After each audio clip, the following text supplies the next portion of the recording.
qual a importância dos pregadores leigos para a propagação do evangelho?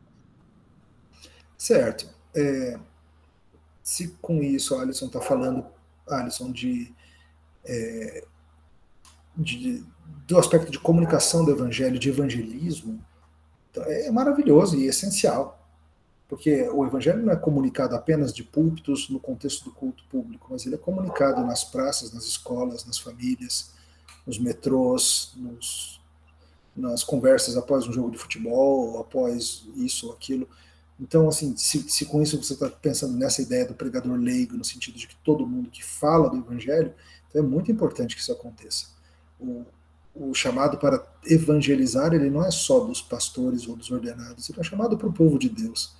Nós não podemos deixar de falar daquilo que cremos. Falando do contexto do culto público, Alisson, eu creio que a pregação deveria ser restrita aos que foram chamados, treinados, examinados exaustivamente e ordenados para essa função, ao ministério da palavra, aqueles que foram examinados em suas vidas, treinados na teologia e na prática para isso.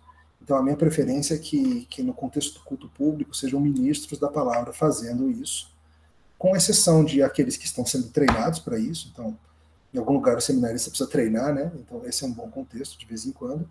E no nosso contexto presbiteriano, eu entendo também que os presbíteros regentes, o que a gente chama de presbíteros, embora não sejam os que se afadigam na palavra e ensinam, eles possam também trazer a exposição da palavra de Deus com alguma frequência.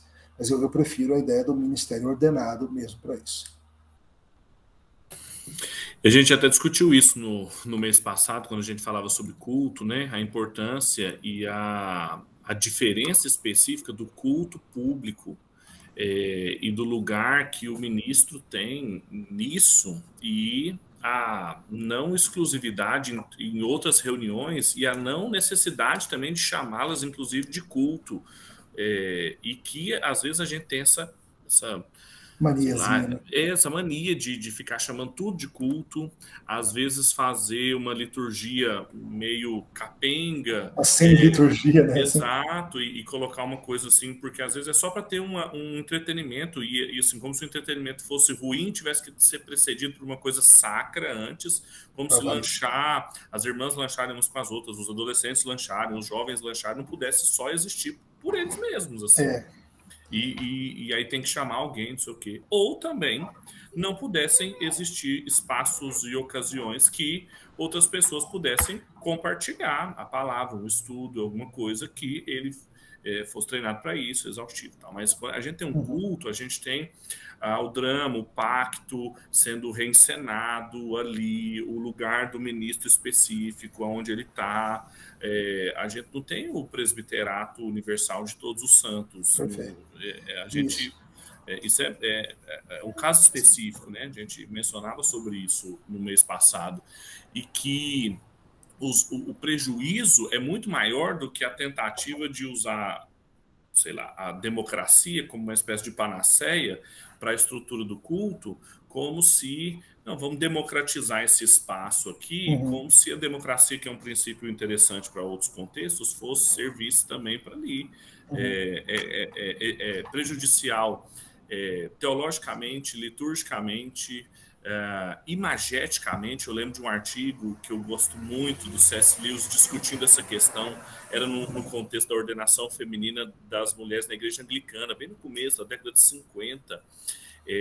O artigo chama Cléricas na Igreja, e o Lewis, claro, na argumentação dele bem diferente, assim, ele não era um exegeta, ele não era nem um teólogo formal, né? Ele não gostava nem de ser chamado assim. Ele era um leigo, tá aí, Alisson, perguntando sobre os leigos, né? Lewis, C.S. Lewis. Ele gostava de se apresentar assim, quando apertavam ele falava, não, sou um leigo, sou um leigo. Ele fala, olha, quando colocarem uma mulher lá e num culto público oficiando a liturgia, mudam a imagem toda da religião. Então, por causa de um argumento imagético, não era nem exegético, não era teológico, era uma outra coisa que o Lewis estava argumentando lá. Agora, isso não significa a sua pergunta é sobre a propagação do evangelho, né? O evangelho não se propaga só no culto. O culto é fundamental, mas ele se propaga de outras formas também, né? O reverendo me corrija se eu estiver errado, né? Misericórdia. Tá certo.